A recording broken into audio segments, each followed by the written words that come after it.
Bienvenidos a esta nueva exploración. Hoy nos vamos a meter en las entrañas de un órgano que, la verdad, solemos dar por sentado, el riñón. Totalmente.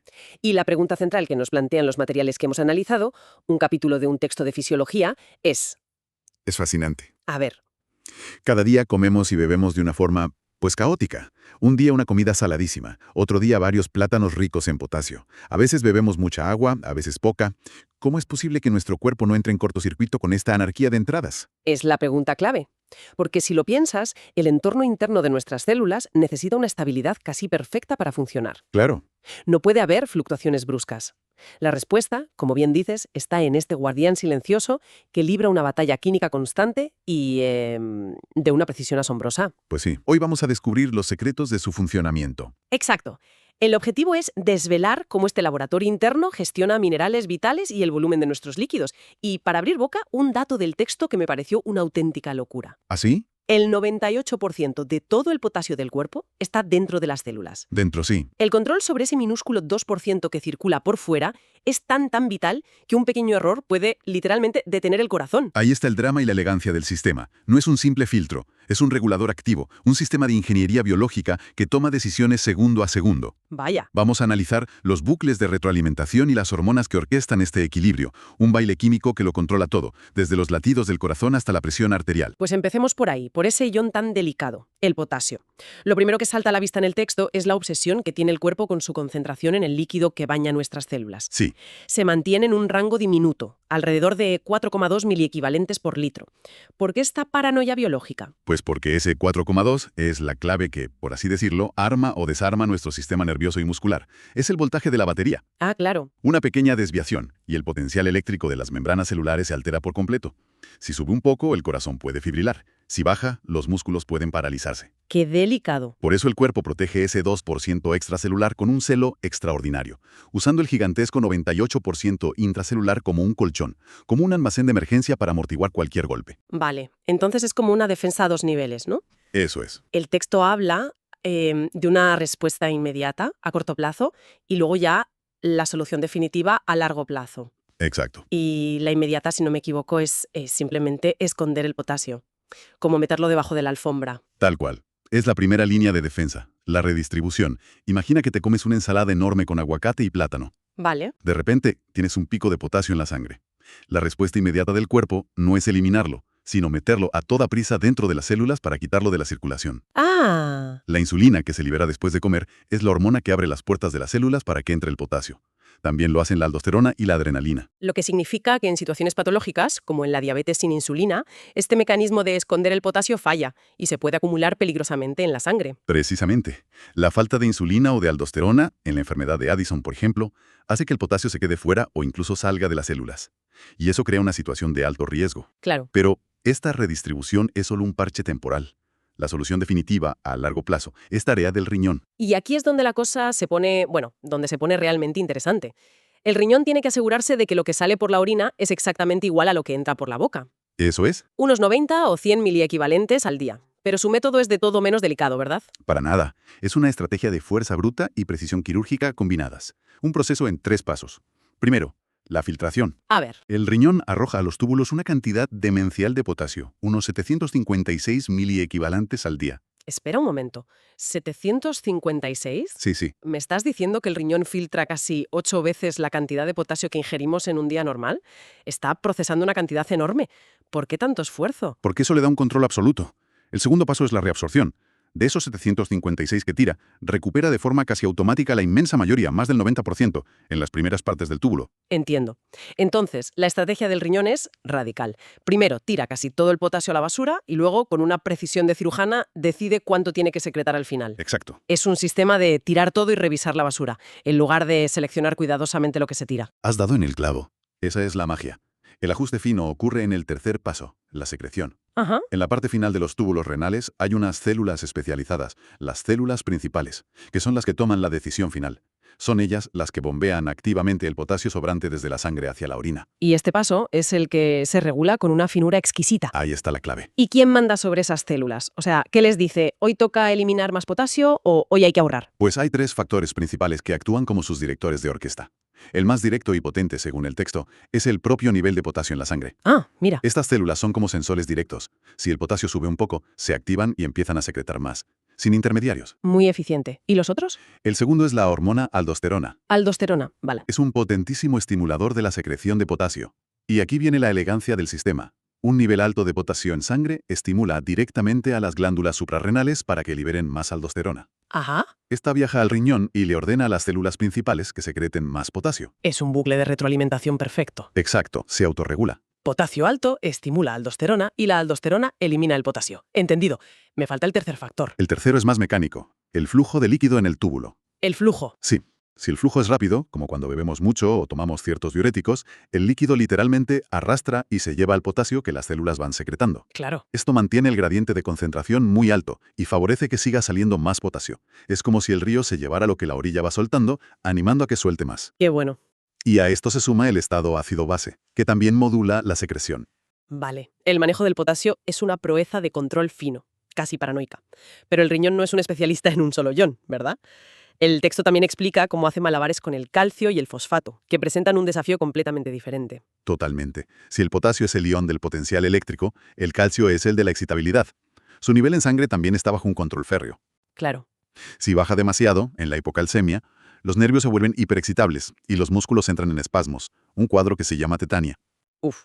Y si sube demasiado, en la hipercalcemia, ocurre lo contrario. El sistema neuromuscular se deprime provocando debilidad y apatía. ¿Y quién dirige la orquesta del calcio? ¿Es otro sistema tan complejo?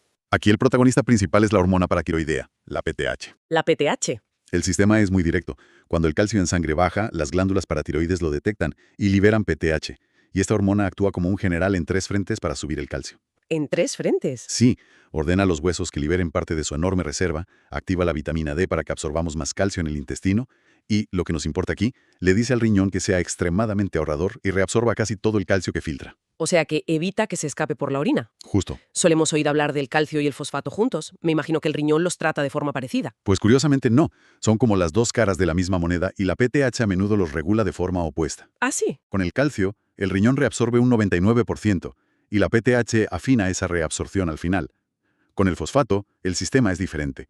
El texto lo describe brillantemente como un mecanismo de rebosamiento. ¿Mecanismo de rebosamiento? ¿Qué significa eso? Significa que los túbulos renales tienen una capacidad máxima de transporte para reabsorber fosfato. Es como si tuvieran un número limitado de camiones. ¿Vale? Si la cantidad de fosfato que llega es menor que la capacidad de los camiones, se reabsorbe todo. Pero si llega más fosfato del que los camiones pueden cargar, el exceso simplemente se desborda y se va por la orina. Ya veo. Y la función principal de la PTH aquí es increíble. Le dice al riñón que quite camiones de circulación, es decir, reduce la capacidad máxima de reabsorción.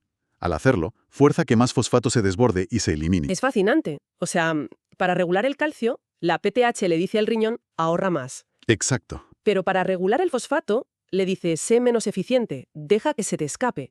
Son órdenes opuestas. Tal cual. Y es interesante porque el riñón no trata todos los iones igual. Ya vimos la oposición entre calcio y fosfato, y el texto menciona brevemente que el magnesio tiene su propio tratamiento VIP. Sí, tiene su propio punto de control principal, en una parte totalmente distinta del túbulo. En el asa de Henle, demuestra la increíble especialización que hay a lo largo de esas diminutas tuberías. El riñón adapta su estrategia para cada sustancia. Bien, hemos visto cómo el riñón microgestiona iones individuales, pero el texto conecta todo esto con algo mucho más grande.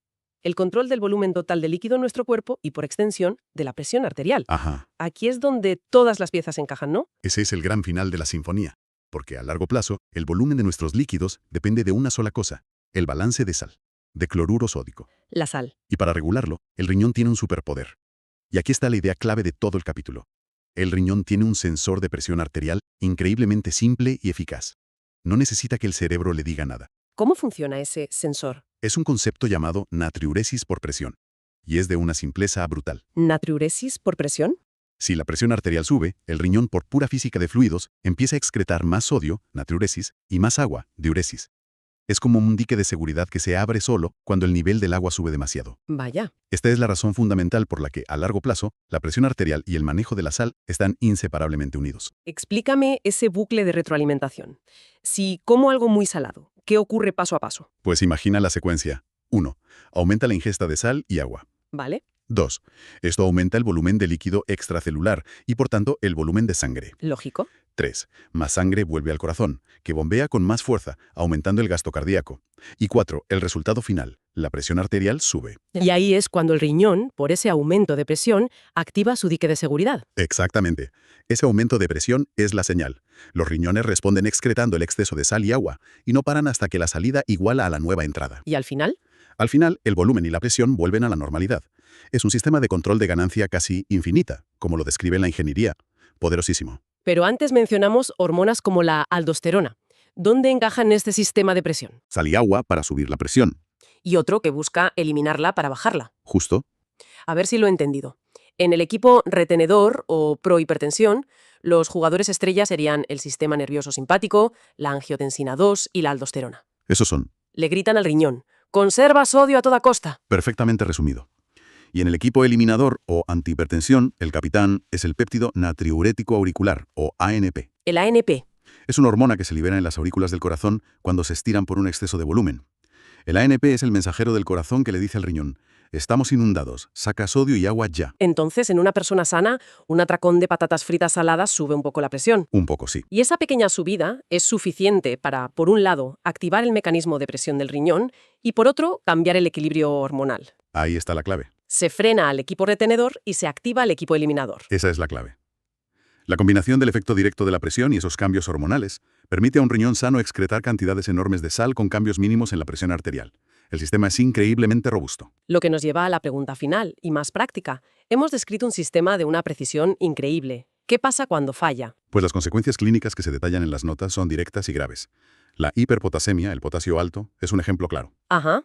Ocurre en la insuficiencia renal cuando el riñón simplemente no puede secretarlo, o en la enfermedad de Addison donde falta aldosterona.